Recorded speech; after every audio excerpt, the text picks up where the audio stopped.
আজ অদ্রির বিয়ে। পাত্র হলো অদ্রির মায়ের ছোটবেলার বান্ধবীর একমাত্র ছেলে ইফতেখার হাসান ধ্রুব। একটু আগে তাদের দুজনের বিয়ে পড়ানো হয়েছে। অদ্রি শক্ত হয়ে বসে আছে, চোখ জলে টলমল করছে, নাক টানছে, মুখ লাল হয়ে আছে, কিন্তু ঠিক করেছ কাঁদবে না, কোনোভাবেই না। বাবার সামনে নিজের দুর্বলতা প্রকাশ একদম করতে চায় না সে। এদিকে ধ্রুব বেশ রেগে গেছে, ক্রমে ফর্সা মুখখান লাল হয়ে উঠেছে। ওর মা শায়লা জেদ করেছিল ছোটবেলার বান্ধবীর বাসায় যাবে। বান্ধবী কিছুদিন আগে মারা গেছেন, তাই ওনার মেয়েটার খোঁজখবর নিতে যাবেন, কিন্তু খোঁজ নিতে এসেই যে ওর গলায় একটা মেয়েকে ঝুলিয়ে দিবে তা বলেনি। ধ্রুব কখনোই বিয়ে করতে চায়নি। বিয়ে মানে অনেক ঝামেলা, একজনের কাছে দায়বদ্ধ থাকা। ধ্রুব কারো কাছে দায়বদ্ধ হয়ে থাকতে চায় না। ভেবেছিল কোনোভাবে একবার কানাডা ফিরে গেলে আর কখনো সে দেশে আসার নাম নেবে না, কিন্তু আজ হঠাৎই শায়লার একটা জেদ পূরণ করতে এখানে এসেছিল সে। কিন্তু এভাবে যে ওর মা ওর সাথে বিট্রে করবে তা ভাবেনি। বিয়ের ব্যাপারটা যে তার মা বাবা আগে থেকে প্ল্যান করে রেখেছিল তা সে এখন বুঝতে পারছে। এদিকে ধ্রুবর শরীরের প্রতিটা শিরা উপশিরায় কেউ যেন আগুন ধরিয়ে দিয়েছে। শায়লা হাসান ছেলের দিকে তাকিয়ে অপ্রস্তুত হয়ে গেলেন। এক্ষুনি না আবার কোনো কাণ্ড ঘটিয়ে ফেলেন। তার শান্তশিষ্ট ছেলে রেগে গেলে মাথা খারাপ হয়ে যায়। তিনি নিচু স্বরে বললেন, ক্ষমা করে দাও আব্বা, আমি শুধু নিজের একটা কথা রাখতে চেয়েছিলাম। অদ্রির অবস্থা আমি পরে বুঝিয়ে বলবো তোমায়। বিবেকবোধ থেকে এই কাজটা করতে সায় দিয়েছে আমার মন। ধ্রুব চোখ বন্ধ করে বলল, এজন্যই আত্মহত্যার ভয় দেখিয়ে আমাকে ফাঁসিয়ে দিবে? আমি আর এক মুহূর্তে এখানে থাকতে চাই না। শায়লা হাসান অধৈর্য হয়ে বলল, আর কিছুক্ষণ, আমরা একেবারে অদ্রিকে নিয়েই বেরিয়ে যাব। ধ্রুব বলল, যা খুশি তাই করো, আমি যাচ্ছি। বলেই ধ্রুব ঘর থেকে বেরিয়ে গেলেন। অদ্রির বাবা জামিউল সাহেব অবাক হয়ে জিজ্ঞেস করলেন, কি ব্যাপার, ও চলে গেল কেন? ধ্রুবর বাবা আশফাক হাসান বললেন, অফিসের দরকারি ফোন এসেছিল, তাই বেরিয়ে গেছে। হুট করেই বিয়ে তো জানতো না কেউ। ও। শায়লা হাসান এবার হেসে বললেন, আচ্ছা ভাই, এবার আমার মিষ্টি মেয়েকে আমাদের হাতে তুলে দিন। আত্মীয়রা কেউ জানে না তো, অনেক কাজ বাকি। জামিউল সাহেব কিছু বলার আগে তার নতুন স্ত্রী সাথী বেগম গদগদ হয়ে ভরে উঠলেন, হ্যাঁ হ্যাঁ, ব্যবস্থা করছি আমি, বলেই উনি জামিউল সাহেবকে নিয়ে ভেতরে চলে গেলেন। অদ্রির পাশে শায়লা হাসান বসে আছেন। ওর মনের অবস্থা তিনি বেশ ভালোই বুঝতে পারছেন। সৎ মায়ের সংসারে মেয়েটি যে ভালো নেই তা তিনি ছাড়া আর কে বুঝবেন। ছোটবেলায় রুবিনার তিনি ঠিক করেছিলেন নিজের ছেলে মেয়েদের বিয়ে দিবেন। এই কথা রাখতেই তো তিনি আজ সিদ্ধান্ত নিয়েছেন নিজের মেয়ে নেই বলে অদ্রিকে যে সে ফুতুলের মতো গোছানো একটা জীবন দিতে চায়, কিন্তু তার ছেলেটা যে বাড়ি ফিরে কি করে তা নিয়ে তিনি বেশ চিন্তায় আছেন। পাশে পাশে অদ্রি তখনও মেয়েদের দিকে তাকিয়ে আছে। আজ সকালে ঘুম ভাঙার পরেও জানতো না আজ ওর বিয়ে, অথচ ওর বাবা আর তার স্ত্রী কি সুন্দর করে ওর বিয়েটা দিয়ে দিল। ওদের বোধ হয় গাঢ় থেকে বোঝা নামলো, কিন্তু এই নতুন পরিবারে তেমন কাউকে অদ্রি চিনে না। মায়ের কাছে প্রায় তার প্রিয় বান্ধবী শায়লার গল্প শুনত অদ্রি। স্বামীর চাকুরির সুবাদে তিনি বিয়ের কয়েক বছর পরই সন্তানসহ বিদেশে পাড়ি জমিয়েছিলেন, তাই নিয়মিত যোগাযোগ রাখা সম্ভব না হলেও কালভদ্র খোঁজখবর পাওয়া যেত। ওদের সম্বন্ধে এর বেশি কিছুই অদ্রি জানে না, কিন্তু অদ্রির জীবনটা যে আসমকে এভাবে পাল্টে যাবে তাও কখনোই ভাবেনি। স্ট্রোক করে হঠাৎই অসুস্থ হয়ে পড়েছিলেন অদ্রির মা রুবিনা। তারপর অবস্থার এতই অবনতি হলো যে এই জীবনে বেশ কিছুই তার নীতি দেখে যেতে পারলেন না। মায়ের মৃত্যুর দেখা সামলানোর আগে অদ্রির বাবা জামিউল সাহেব বিয়ে করে নিলেন তার অফিস কলিগের ডিভোর্সি এক বোনকে। সেই সাথী বেগম অদ্রিকে দেখলে মুখটা কালো করে রাখত, বিভিন্নভাবে বোঝাতে চাইতো সে অদ্রিকে পছন্দ করছে না। কেই বা করবে যে স্বামীর আগের পক্ষে 18 বছরের একটা মেয়ে আছে, তাতে কি করেই বা মানবে? এটাও উটকো ঝামেলা ছাড়া আর কি। অদ্রি শুধু তার বাবার পরিবর্তন দেখে। নতুন স্ত্রীকে নিয়ে সে বেজায় খুশি, ঘুরতে যাচ্ছে, শপিং করছে, আনন্দ করছে। অদ্রি ভেবে অবাক হয়, তার বাবা মায়ের তো প্রেমের বিয়ে ছিল, তাহলে কিভাবে বাবা এমনটা করতে পারলো? পুরুষ মানুষকে আসলে এমনই হয়। সেদিনের পর থেকে বাবার জন্য মন থেকে ঘৃণা ছাড়া আর কিছুই আসে না অদ্রির। বাবাও আর ডাকে না। মা ছিল ওর বেস্ট ফ্রেন্ড, কিন্তু মা মারা যাওয়ার পর থেকে ও একদম চুপ হয়ে গেছে। আগের চঞ্চলতা হুট করে হারিয়ে গেছে কোথাও। এক দুপুরে জামিউল সাহেব অদ্রির ঘরে এলেন। ঘরটা ঘুরে ফিরে অদ্রিকে আগাগোড়া দেখে জিজ্ঞেস করলেন, অদ্রি, তুমি আজকাল ঠিক মতো খাওয়া দাওয়া করছো না কেন? সকালেও নাকি খাওনি? অদ্রি টেবিলে মুখ গুজে বই পড়ছিল। ওর আজকাল বাবাকে বেশ অচেনা মনে হয়। শান্তভাবে বলল, আমার পছন্দের খাবার তৈরি হয় না, তাই আজকে চিংড়ির মালাইকারি হয়েছে, যাতে আমার অ্যালার্জি। তুমি কি ভুলে গেছো? জামিউল সাহেব মনে পড়ার ভঙ্গিতে বললেন, হ্যাঁ, না ভুলিনি, তবে খেয়াল ছিল না। কিন্তু তোমার নতুন মা খেতে চাইলো, তাই বাজার থেকে নিয়ে এসেছি। বুয়া রান্না করলো ভালোই, সাথে এমন জোর করলো যে আমাকেও খেতে হলো। কথাটা শুনে অদ্রির এত খারাপ লাগলো যে চোখ দুটো জ্বলে ভরে উঠল। নিজেকে সামনে প্রশ্ন করলো, কেন, তোমার নতুন বউ কি রান্না করতে জানেন না? জামিল সাহেব বিরক্তি প্রকাশ করে বলল, ওর নাকি রান্না করতে ভালো লাগে না, তাই এখন থেকে বিলকিসই সব কাজ করবে। আজ দেখলাম চিংড়িটা বেশ ভালোই রেঁধেছে। কোথা থেকে শিখলো বলতো? অদ্রি ভাবলেছি স্বরে উত্তর দিল, মায়ের কাছ থেকে শিখেছে। মাও কিন্তু চিংড়ি খুব ভালোবাসত, কিন্তু তুমি পছন্দ করতে না বলে মা তোমার জন্য কখনো খেত না। সেই তুমি আজ মাকে ছাড়া চিংড়ি খাচ্ছ? বিলকিসের রান্না তুমি কখনো খাও? কাজের লোকের হাতের রান্না নাকি তুমি মরে গেলেও খেতে না। এমনটাই তো চিরকাল শুনে এসেছি। এটাই তো তোমার অভ্যাস।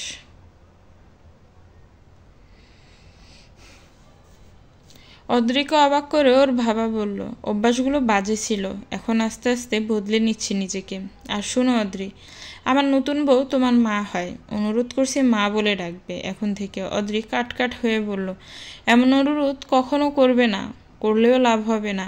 আমার একটাই মা ছিল, আছে আর থাকবে। মাকে তুমি ভুলে যেতে পারো, আমি নই।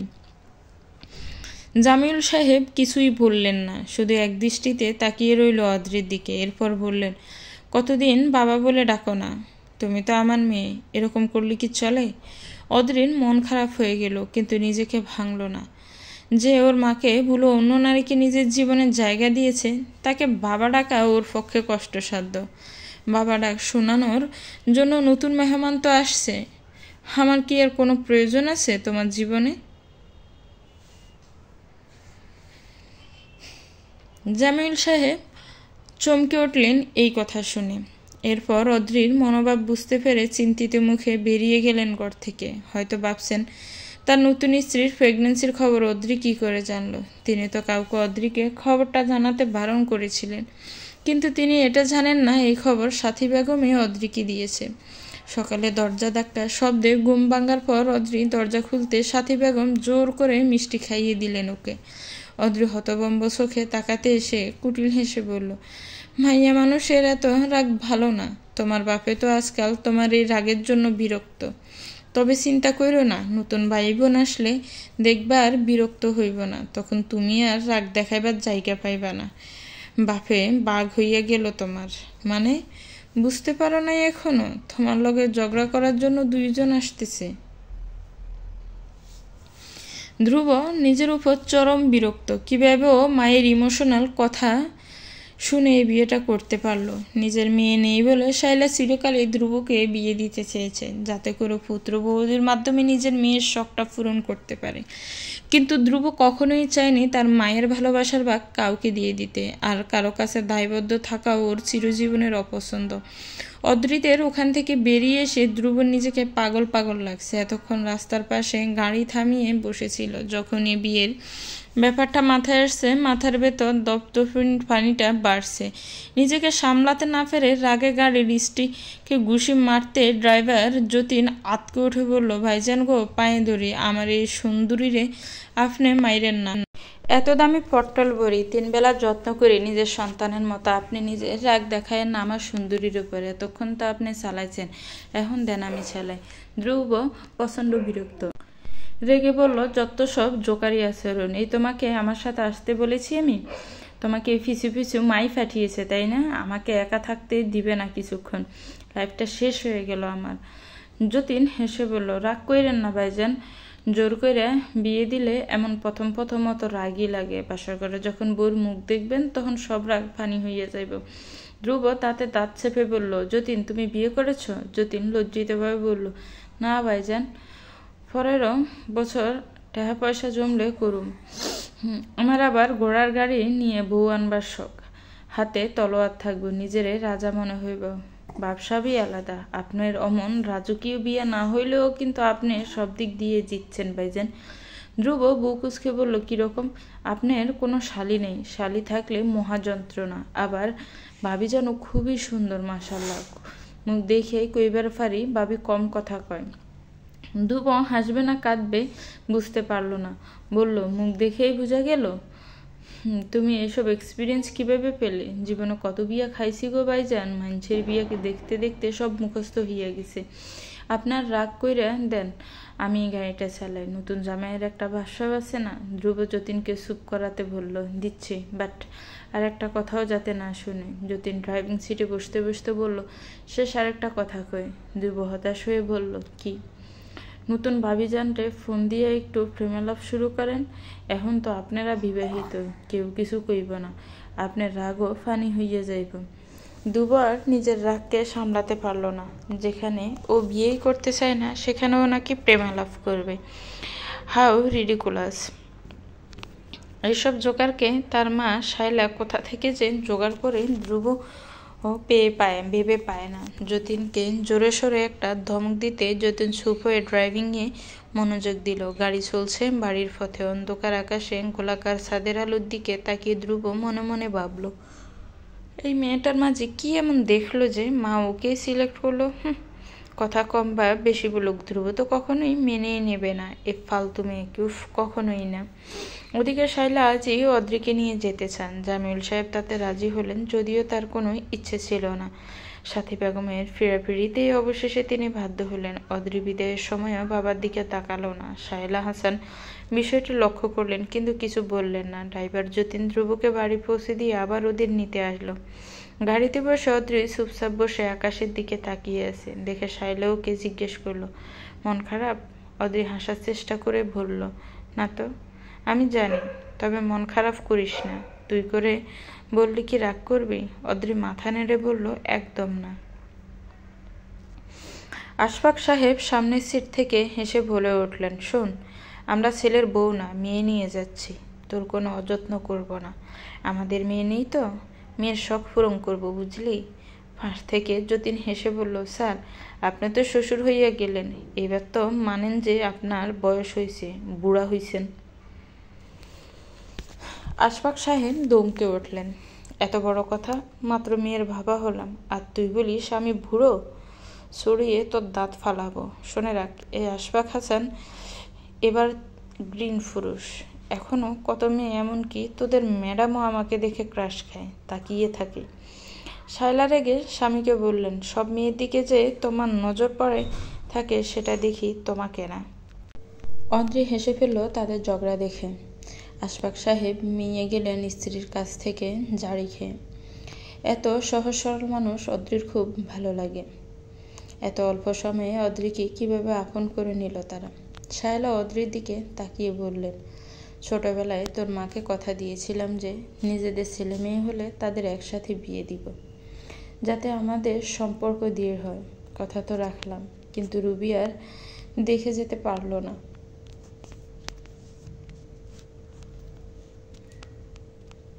শায়লা হাসান দীর্ঘশ্বাস ফেললেন। আশফাক সাহেব পরিস্থিতি স্বাভাবিক করতে কেসে উঠে বললেন, ধ্রুব কি বাড়িতে না বাইরে? যতীন উত্তর দিল, বাড়িতেই আছে। অনেক রাইগে আছে গো স্যার, ভাইজানে না জানি কি কাণ্ড ঘটায়। আশফাক সাহেব গম্ভীর কণ্ঠে বললেন, কি আর ঘটাবে? চেঁচামেচি করবে, করুক। আরে বাবা, বিয়ে তো সবাইকেই করতে হয়, আমিও করেছি। একটা মাত্র ছেলে আমার, আমাদের কি শখ আহ্লাদ নেই? আমরা কি নাতি নাতনির মুখ না দেখেই দুনিয়া ত্যাগ করবো নাকি? বিয়ে করেছিস, বউ নিয়ে বাড়ি ফিরবি, তা না, বেটার নিরামিষ বাড়িতে বসে রাগে ফুলছে। এই প্রথম নিজ চোখে দেখলাম বউ রেখে বর পলাতক। শায়লা হাসান বললেন, আমাদের বিয়ের দিন বাসর রাতে তুমিও তো আমার ভয়ে বাড়ির পেছনের জঙ্গলে পালিয়েছিলে, ভুলে গেছো? ছেলে তো তোমারই মতো হবে। মুহূর্তে হাসির রোল পড়ে গেল ঘাড়িতে। আশফাক সাহেব লজ্জা পেলেন। যতীন আর শায়লা বিভিন্ন মজার কথা বলতে লাগলো, যাতে অদ্রি একটু সহজ হয় তাদের সাথে। আর অদ্রিও খানিকটা সহজ হয়ে এলো সবার সাথে। ওর মনেই হলো না ও অপরিচিত কারোর সাথে কোথাও যাচ্ছে। এভাবে বাড়ি ফিরতে তাদের প্রায় 9টা বেজে গেল। বউ বরণ করবে এই খুশিতে অদ্রিকে দরজায় দাঁড় করিয়ে ড্রয়িং রুমে ঢুকতে আশফাক সাহেব ও শায়লা দেখলেন দুবু অপেক্ষা করছে তাদের জন্য। মুখ চোখ লাল। আশফাক সাহেব আর শায়লা বিষয়টা এড়িয়ে গিয়ে বরণের জিনিসপত্র এনে বরণ করলো অদ্রিকে। ড্রাইভার যতীন হই হুল্লোড় করে স্বাগত জানাচ্ছে নতুন বউকে। ধ্রুব বিষয়টি দেখে রাগে ফুঁসতে লাগলো। আশফাক সাহেব চুপচাপ রইলেন। ছেলেকে কথা বলার কোনো সুযোগ না দিয়ে ওরা অদ্রিকে নিয়ে শায়লা উপরতলায় চলে গেল। ধ্রুব বাবা মায়ের কাণ্ড দেখে হতবিহ্বল। নতুন মেয়ে পেয়ে গিয়ে মা তাকেই ভুলে গেল যে আজ তো ধ্রুবকে সে খেয়ালই করলো না। মায়ের এটা আবার কোন চাল? ধ্রুব তবু অপেক্ষা করতে লাগলো। একসময় ধৈর্যহারা হয়ে সে উপরে গেল। মায়ের ঘরে গিয়ে টোকা দিতে আপনা আপনি দরজা খুলে গেল। অদ্রিকে দেখে হতভম্ব হয়ে নিচু স্বরে বলল, আমি কিছু দেখিনি। অদ্রি চেঞ্জ করছিল, শাড়ির পিন খুলে খুলে রাখছিল। ঠিক তখনই দরজা খুলে ধ্রুব ঢুকে পড়ল। অবাক হওয়া ভুলে আগুন চোখে তাকালো অদ্রি। দ্রুত শাড়ি আঁচল মেজে থেকে কুড়াতে কুড়াতে বলল, চোখ খোলা রেখে বলছেন নাকি দেখেননি? আমাকে বোকা ভাববেন না, সব ধান্দাবাজি জানি আমি। ধ্রুব দাঁতে দাঁত চেপে বলল, তুমি কি ভেবেছ তোমার জিনিসপত্র দেখতে এসেছি? ধ্রুব এসব দেখে না। অদ্রি বলল, তাই তো বেহাইয়ার মতো এখনো দাঁড়িয়ে আছেন, বেরিয়ে যান, নয়তো এক্ষুনি আন্টিকে ডাকবো। ধ্রুব রেগে গেল। আমার বাড়িতে আমার মায়ের ঘরে দাঁড়িয়ে আমাকেই হুমকি দেওয়া বেশি সাহস। অদ্রিও ছাড়ার পাত্র নয়। নিজের বাড়ি বলে কি মাথা কিনে নিয়েছেন? বিদেশে বড় হয়ে লাজ লজ্জা সব বিসর্জন দিয়েছেন নাকি যে একটা মেয়ের চেঞ্জ করা দেখতে এলেন? ধ্রুব রেগে বলল, চেঞ্জ করার সময় দরজা লক করতে হয়, এটুকু কমন সেন্স নেই তোমার? অদ্রি এগিয়ে এসে ধ্রুবের মুখোমুখি দাঁড়ালো। তারপর কঠোর গলায় বলল, আছে, বলে ওর মুখের উপর দরজা বন্ধ করে দিল। ধ্রুব বাক্যহারা হয়ে গেল। বুকের ভেতর তীব্রহীন শব্দ হচ্ছে ধ্রুবর। গলা শুকিয়ে কাঠ হয়ে গেছে। না চাইতেও সে যে চেঞ্জ করা দেখে ফেলেছে এটা বললে বোধহয় মেয়েটা ওকে খুনই করে ফেলবে। কিন্তু এই ধ্রুবকে চোখ রাঙানোর সাহস কি করে এই মেয়ে? ধ্রুবর বউ বলে। ধ্রুব সেখানেই দাঁড়িয়ে রইল। কাপড় চেঞ্জ করা শেষে অদ্রি দরজা খুলে দিল। শায়লাকে খোঁজার জন্য বাইরে পা রাখতেই ধ্রুবকে চোখে পড়ল তার। বিরক্তিভঙ্গিতে রুমে ফিরতে যাবে তার আগে ধ্রুব চেহারায় কঠোর ভাব এনে বলল, নিজেকে খুব বেশি ইম্পর্টেন্স পাওয়ার কিছু নেই। বলতে হয় বলেই বলছি, এই বাড়িতে মা ছাড়া আর কোনো মেয়ে নেই। তাই চেঞ্জ করার সময় দরজা আটকে নিলেই তোমার জন্যই মঙ্গল। অদ্রি রুক্ষ স্বরে বলল, বাড়িতে যেহেতু মা বউ রয়েছে তাই ঘরে ঢোকার আগে নক করে ঢোকা উচিত। একপাক্ষিক কথা বললেই চলে না। নিজের ভুল স্বীকার করতে শেখেন। ভুলটা আপনি করেছেন, কিন্তু ক্ষমা চাওয়ার বিন্দু মাত্র লেশ আপনার মধ্যে দেখছি না। এসব শিক্ষা কি আপনার নেই? ধ্রুব বুক কুঁচকে বলল, আমার ভুল? দরজা তো তুমি লক করোনি, সেটা বড় ব্যাপার নয়। নতুন বাড়িতে এই ধরনের প্রবলেম হতেই পারে, কিন্তু বাড়ির সদস্যদের এক্ষেত্রে সুন্দর মনোভাব বজায় রাখতে হয়। ধ্রুব রেগে বলল, কি বোঝাতে চাইছ? আমাদের মনোভাব খারাপ? অদ্রি বলল, না তো, আমি আপনার উদ্দেশ্যে কথাটা বলেছি। ধ্রুব উঁচু গলায় বলল, তার মানে আমাকে তুমি সরাসরি খারাপ ছেলে বলছো?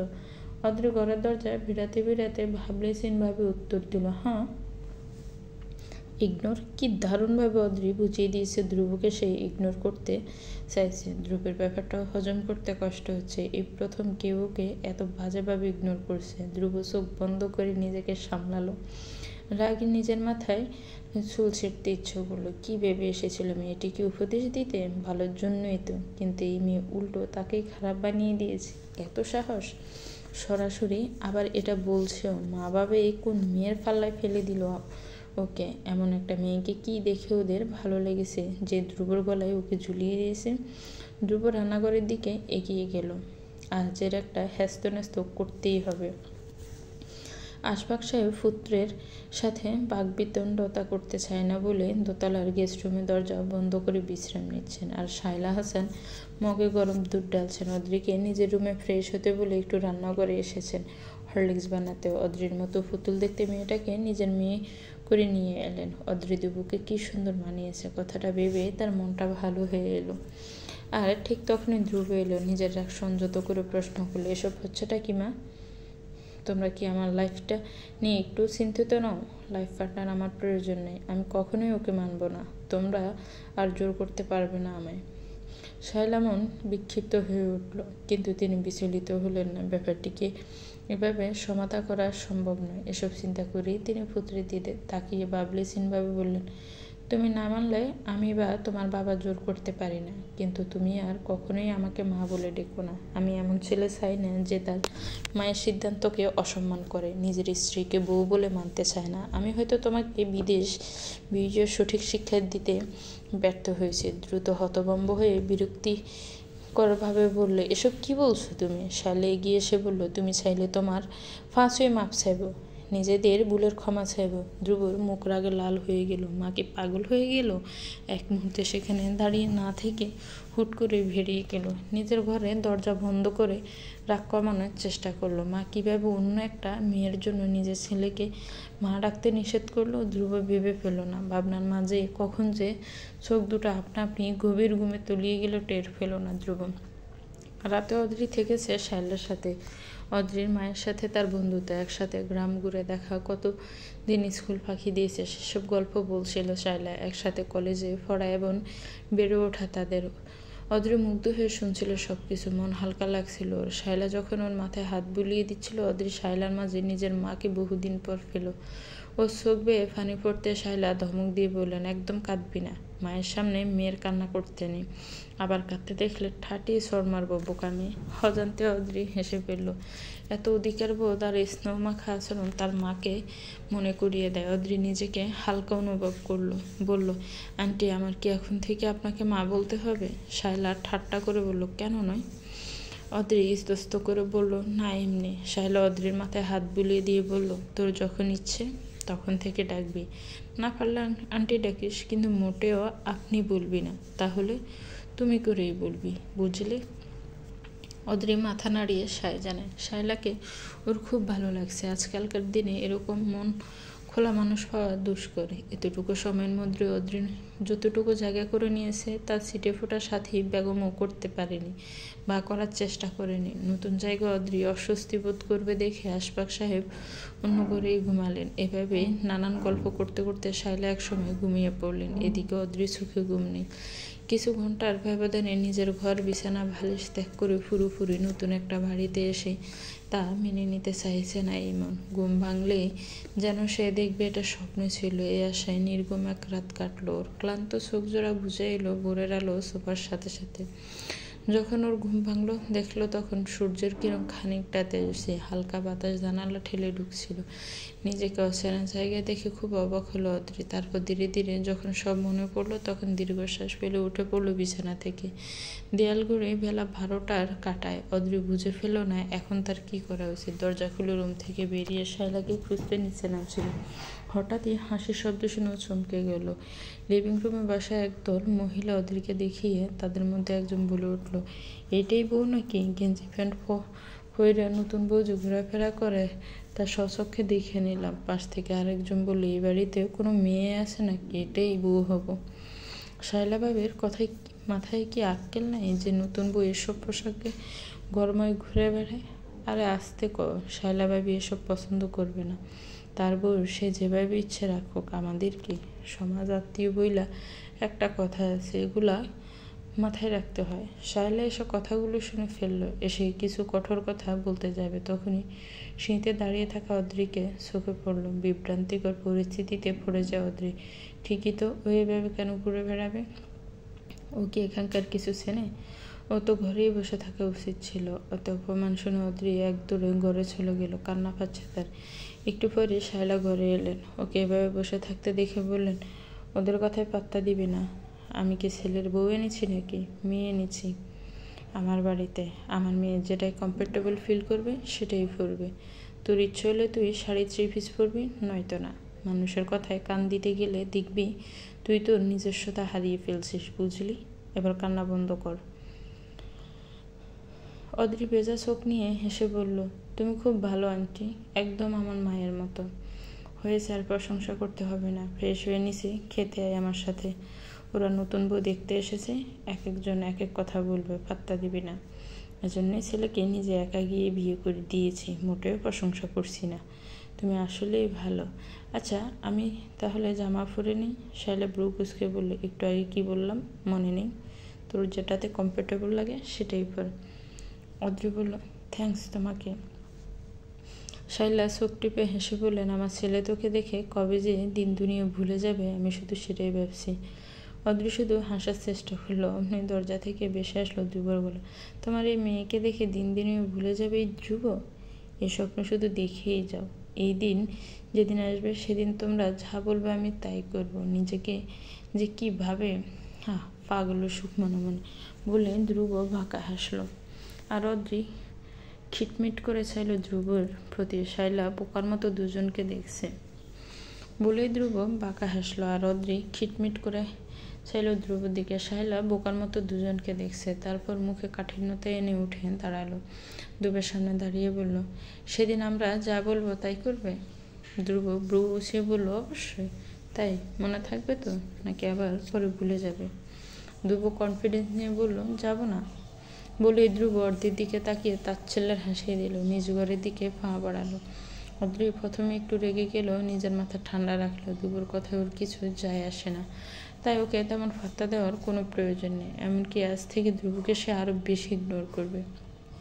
এদিকে শাইলা বিরক্তি নিয়ে ছেলে চলে যাওয়া দেখলেন। দরজাটা ভিড়িয়ে এসে অদ্রির প্রতি মনোযোগ দিলেন। ওকে জামা বেছে নিতে সাহায্য করলেন। অদ্রির লাগেজটা সে নিজেই গুছিয়ে এনেছে। মায়ের দেওয়া সব জামা স্মৃতি নিয়ে এসেছে। বাবার দেওয়া কোনো কিছুই, এমনকি ফোনটা পর্যন্ত অদ্রি আনেনি। ফ্রেশ হয়ে এসে সেখান থেকে সুন্দর ফুলের কাজ করা লাইট পিঙ্ক একটা জামা পরলো অদ্রি। সাজলো না একটু, তার জীবন এখন রংবিহীন। শাইলা ওকে দেখে বলল, মাশাআল্লাহ, তুই জানিস তুই আসলেই একটা পুতুল। অদ্রি লজ্জা পেয়ে বলল, মোটেও না। কেন, আগে কখনো কেউ বলেনি তোকে? এই তোর কোনো ছেলে বন্ধুও না?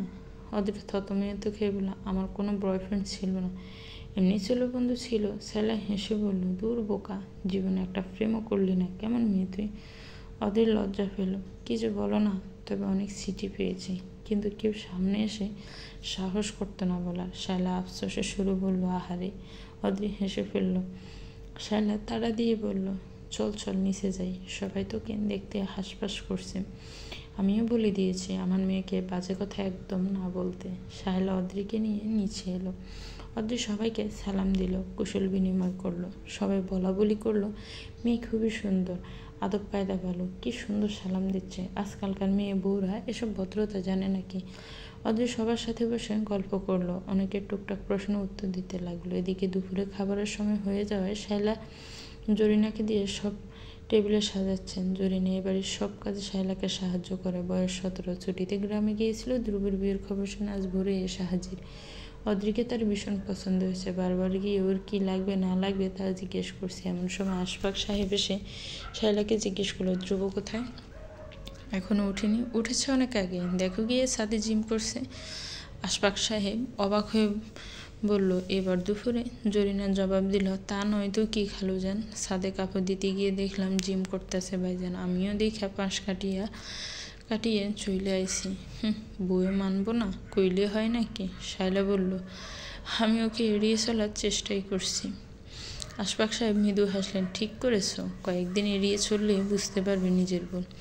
আমি এসব সিরিয়াসলি করছি না, যাতে অদ্রিকে মেনে নেয়। শত হলেও আমার একটা ছেলে, আমি তোমার পাশে আছি। শাইলা দীর্ঘশ্বাস ফেলে বললেন, মাঝে মাঝে মনে হয় বিদেশে না গেলেই ভালো হতো, অন্তত ওর মধ্যে এই বিষয়গুলো নিয়ে অনীহা তৈরি হতো না। ওখানকার কালচারও অভ্যস্ত হয়ে গিয়েছে, তাই এরকম একলা জীবন কাটানোর সিদ্ধান্ত নিয়েছিল, তা আমি বেশ বুঝতে পেরেছি। আশফাক সাহেব সহমত জানালেন। এখন আর কি করা, যার মন যেখানে যায়। শাইলা বলল, যাই হোক, খাবার রেডি, সবাইকে খেতে ডাকো, আমি অদ্রিকে নিয়ে আসি। মেয়েটা কখন থেকে না খেয়ে আছে। আশফাক সাহেব বললেন, ধ্রুবকে ডেকে নিয়ে আসি। শাইলা বারকোষের মাংস সাজাতে সাজাতে উত্তরে বললেন, যাও, তবে বেশি আশকারা দিও না, তুমি একটু এড়িয়ে টেড়িয়ে চলবে, বুঝলে? আশফাক সাহেব স্ত্রীর বুদ্ধি শুনে হেসে বললেন, তুমি পারো বটে। জরিনা বলে, দেখতে হইব না, খালাম্মা ডাকার এত সুন্দর বউ আইনা দিছে, এর পরেও নাকি ছেলেগো বইরা রইছে। এই আমি জরিনা কইয়া দিলাম, 2 দিনে আপনাকে ছোড়া বউয়ের আসল দৌড়লো বইলাম। জরিনার মিষ্টি কথাবার্তা শাইলার ভারী মজা লাগলো। এজন্যই এই জরিনাকে এত পছন্দ তার। 1 বছর আগে দেশে ফেরার পর ওর সাথে মিলে কত কূটবুদ্ধি করেছে, ওকে নিয়ে ঘুরে বেরিয়েছে, তা শুধু সেই জানে। শায়লা তড়িঘড়ি করে সব কাজ শেষ করতে তাড়া দিলেন জরিনাকে। তারপর অদ্রিকে নিয়ে ডাইনিংয়ে এলেন।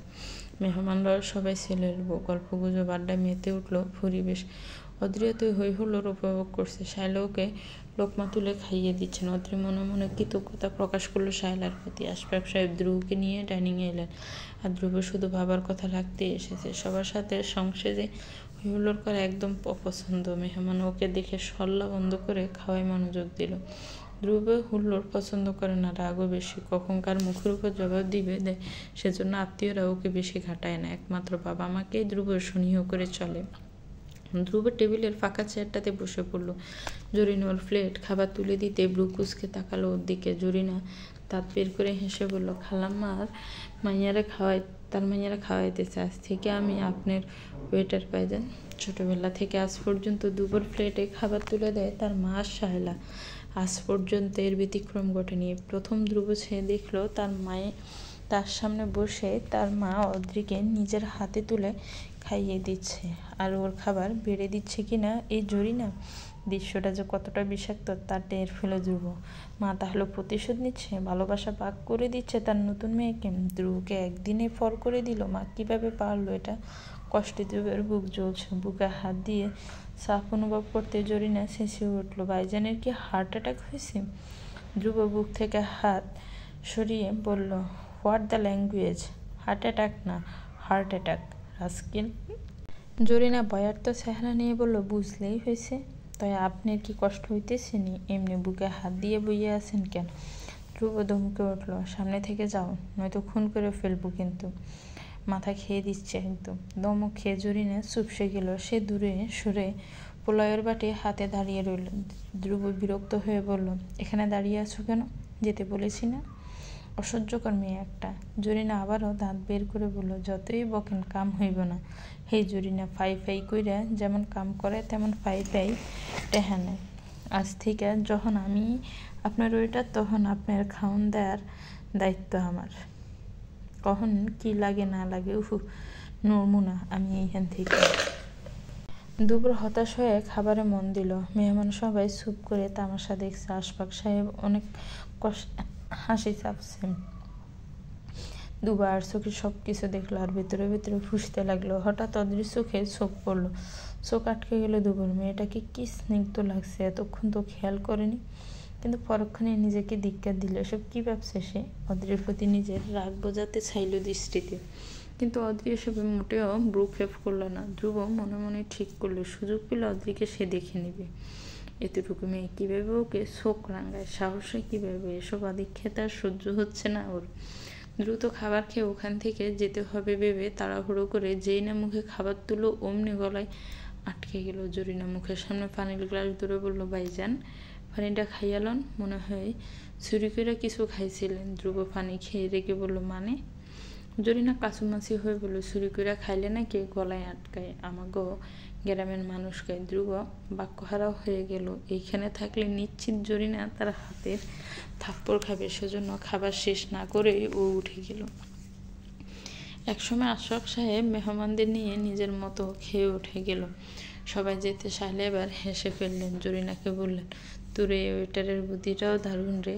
আমি তো ছেলের চেহারার দিকে তাকাতেই পারছিলাম না, হিংসে পেটে পড়ছিল। জরিনাও বেজায় ভাবনি বলল, আমার প্ল্যান সাকসেসফুল হইবে। অদ্রি ওদের কাণ্ড দেখে বেশ মজা পাচ্ছে। ধ্রুবকে নিয়ে ওর তেমন মাথা ব্যথা নেই। লোকটা যে বিয়ে মেনে নেয়নি সেটাও ভালো করেই জানে, তাতে ওর কি? অদ্রি নিজেও মন থেকে বিয়েটা মানতে পারছে না, কিন্তু শায়লার এসব দুষ্টুমি আর মা বোধক আচরণ অদ্রির অনেকটাই ভালো লাগছে।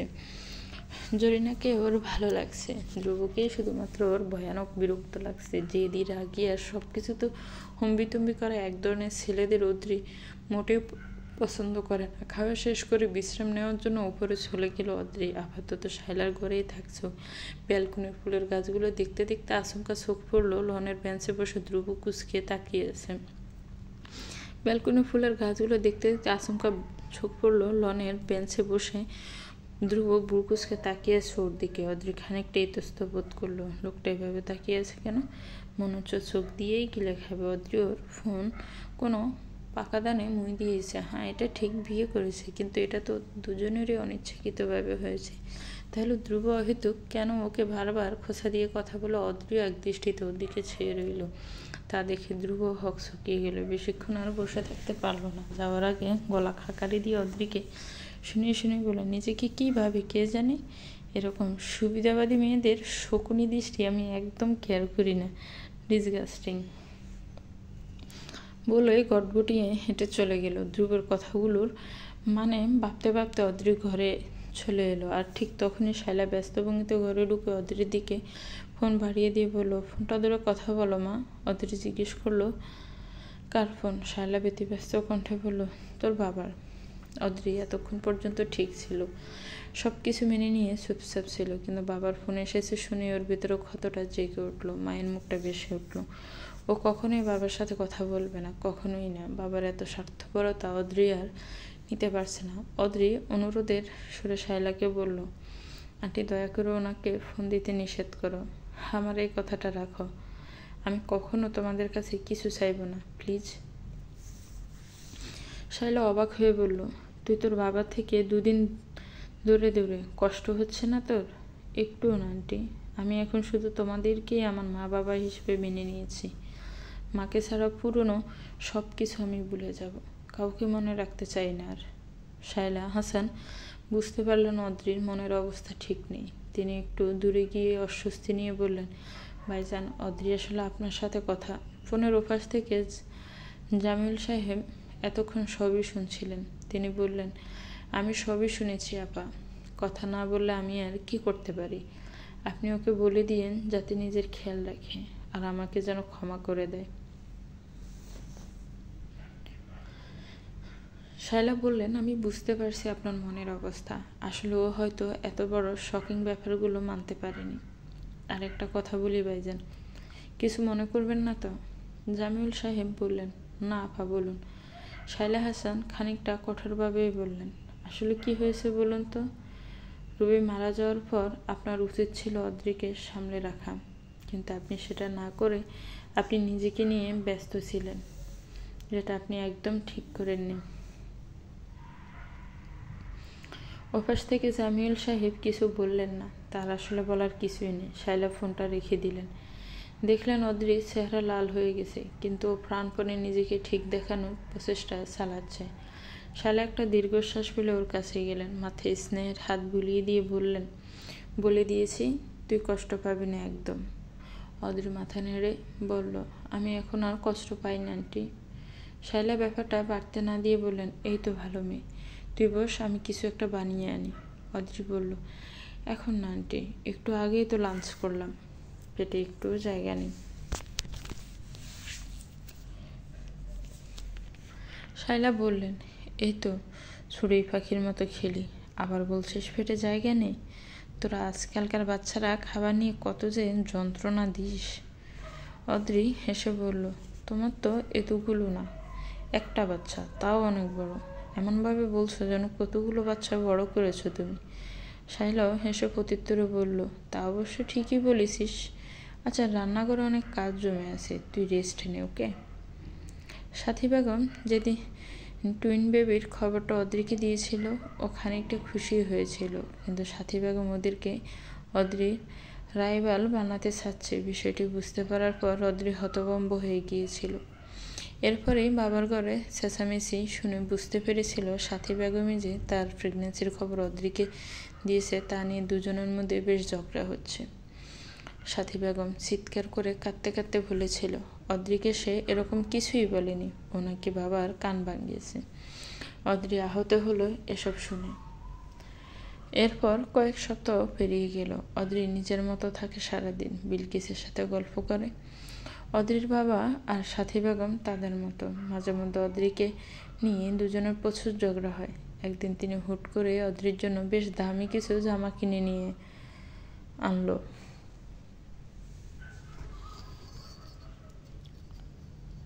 ওর ঘরে এসে সেগুলো আমাকে দিতে দিতে বলল, শোনো অদ্রি, তৈরি হয়ে থেকো, বাসায় আজ মেহমান আসবে। অদ্রি জিজ্ঞেস করলো, মেহমান আসবে? তো আমার তৈরি হওয়ার কি আছে? সামনে আমার টেস্ট এক্সাম, অনেক পড়া আছে। বেরোনো না ঘর থেকে। জামিউল সাহেব রুক্ষ স্বরে বললেন, এত কথা না বলে যা বলেছি তাই করবে। বলে জামিউল সাহেব চুপচাপ ঘর থেকে বেরিয়ে গেলেন। অদ্রি ব্যাগগুলো খুলে দেখল না ভেতরে কি আছে। তাহলে হয়তো বেনারসির শাড়িটাও চোখে পড়ত। কিন্তু অদ্রি প্যাকেট সমেত সেগুলো বিলকিসের ডেকে দিয়ে দিয়েছিল। বিলকিস অবাক হয়ে বলল, আমার এইগুলো দিতেছেন কেন আপা? স্যার দেখলে রাগ করব। এগুলো তো আপনার জন্য আনছে। অদ্রি খুব শুধু বলল, আমার এসব চাই না, বাড়ি যাওয়ার সময় লুকিয়ে নিয়ে যেও। কেন চান না আপা? আমি মায়ের সাথে প্রতারণা করতে পারবো না। তোমার স্যারের কোনো জিনিস নেওয়া মানে মাকে অপমান করা। বিলকিস কাঁদো কাঁদো হয়ে বলল, ঠিকই কইছেন। আহারে, বিলকিসের খুব মায়া হয় অদ্রির জন্য। এত ছোট একটা মেয়ের কি কষ্ট। আহারে, কত আদরের মেয়ে ছিল, আজ সৎ মায়ের সংসারে অবহেলার পাত্রে। সাথী বেগমের ওপর বিলকিসের খুব রাগ। এই মহিলা সারাদিন অদ্রিকে খোঁচা মেরে কথা বলে, সবই জানে সে। একটা দীর্ঘশ্বাস ফেলে বিলকিস বেরিয়ে যায় অদ্রির ঘর থেকে। বিকেল অদ্রি নিজের মতো তৈরি হলো। টি শার্ট প্যান্ট ছেড়ে হালকা খয়েরি রঙের জামা পরে নিল। পরিপাটি করে চুল আঁচড়ে বসে রইল। এমনিতেও দেখতে ভীষণ সুন্দর, তাই সাজগোজের খুব দরকার পড়ে না। মেহমান আসার পর বাবা ওকে ডেকে নিয়ে গেল, পরিচয় করিয়ে দিল ওদের সাথে। অদ্রি খুব অবাক হলো মায়ের বান্ধবী শায়লা হাসানকে দেখে। ধ্রুবকেও অদ্রি তখনই দেখেছিল। শায়লার সাথে পরিচয় হওয়ার পর তার মাঝে নিজের মাকে যেন খুঁজে পেল। কিন্তু বেশ কিছুক্ষণ পর বাবা যখন বলল কাজী চলে এসেছে, তখনই অদ্রির ঘোর কাটল। ধ্রুব চমকে উঠে তখন দাঁড়িয়ে পড়ল। শায়লা হাসান তখন ওর হাত টেনে ধরে নিজের পাশে বসিয়ে কিছু একটা বলতে লাগলেন। সাথী বেগম যেন বেশ মজা পেল। অদ্রির বিভ্রান্তি দেখে কানে কানে এসে বললেন, আজ তোমার বিয়ে। অদ্রি হতভম্ব হয়ে নিজের ঘরে চলে গেল। পেছন পেছন সাথী বেগম আর জামিউল সাহেব এলো। অদ্রি ওদেরকে বলল কিছুতেই বিয়ে করবে না, কিন্তু জামিউল সাহেব পছন্দ রেগে ছড় মারলেন মেয়ের গালে। অদ্রি আহত চোখে বাবার দিকে তাকালো, যেন ও বিশ্বাস করতে পারছে না নিজের বাবাকে।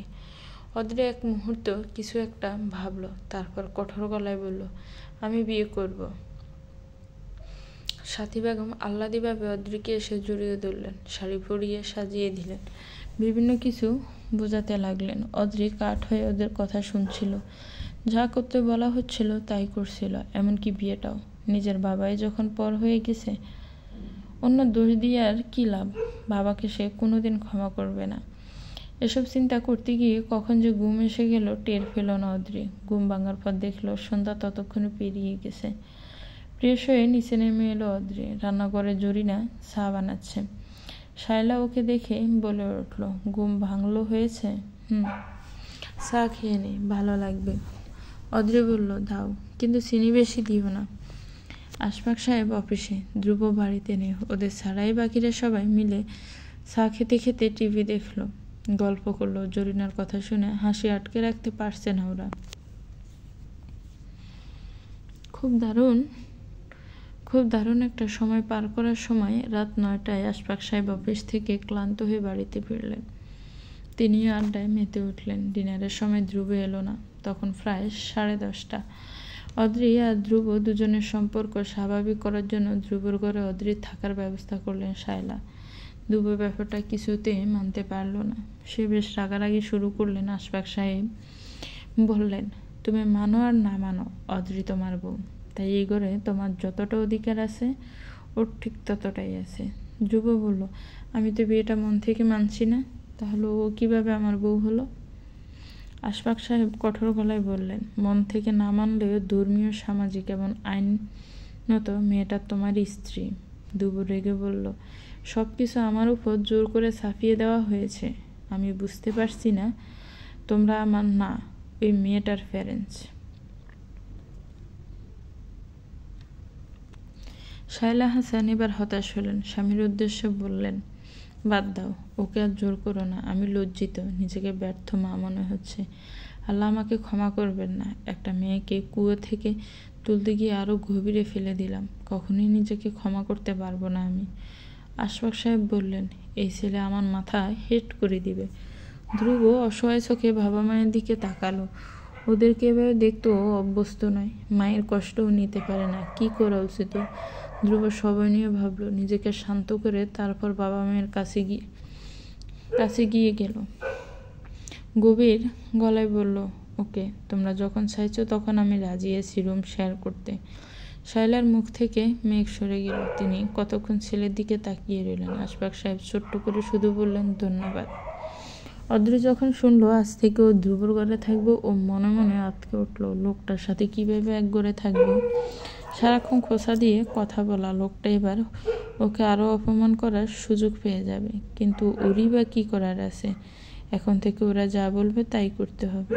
আর অদ্রি চায় না ধ্রুবর জন্য আশফাক সাহেব বা শায়লার অবাধ্য হতে।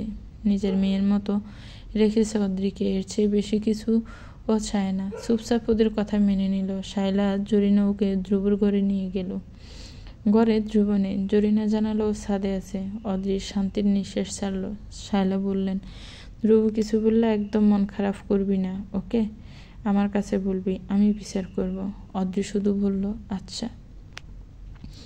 জরিনা ওর কানে কানে বলল, ভাইয়ে কিছু কইলে আবার গইলা যাইয়েন না গো ভাবি যান। পুরুষ মানুষ যখন বুঝা যায় মাইয়া মানুষ ওর সম্পদ, তখন নিজেদের গোলাম বানায় রাখতে চায়। অদ্রির কান গরম হয়ে গেল। জরিনা দাঁত বের করে হাসতে হাসতে শায়লাকে নিয়ে চলে গেল। ওরা যাওয়ার পর অদ্রি অস্বস্তি নিয়ে ঘরটা ঘুরে ফিরে দেখল। সুন্দর গোছানো সব কিছু। ধ্রুব এলো একটু পর। অদ্রিকে দেখে ওর রাগ হলো। গলা উঁচু করে বলল, আমার কোনো জিনিসে হাত দেবে না।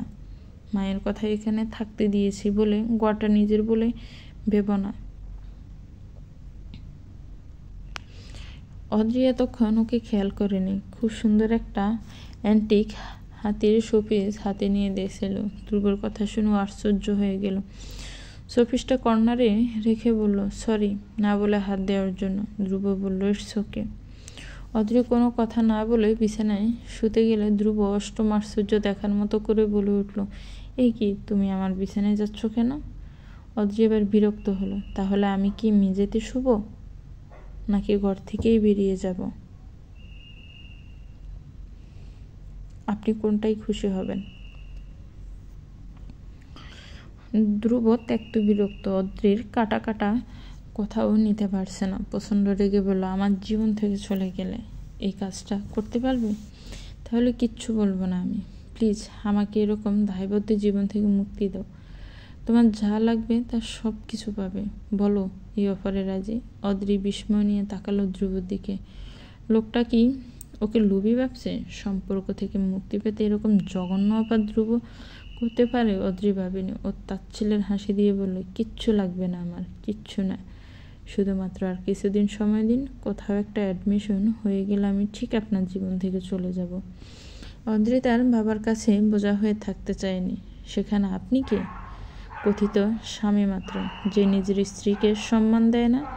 জানেন, আপনাদের মতো মানুষগুলোকে আমি প্রচণ্ড ঘৃণা করি, প্রচণ্ড। বলে অদ্রি বিছানার একপাশে গুটিসুটি মেরে শুয়ে পড়ল। আর ধ্রুব ওর কথা শুনে কিংকর্তব্য বিমূঢ় হয়ে দাঁড়িয়ে রইল। তো ভিউয়ার্স, গল্পটা আজকে থেকে শুরু করলাম। গল্পটা কেমন লেগেছে একটি কমেন্টস করে জানাবেন। গল্পটার পরবর্তী পার্ট চান কিনা তাও কমেন্টস করে জানাবেন। গল্পটা ভালো লাগলে একটি লাইক করবেন, গল্পটাকে শেয়ার করবেন, আর আমার চ্যানেলটাকে প্লিজ সাবস্ক্রাইব করবেন। আল্লাহ হাফিজ।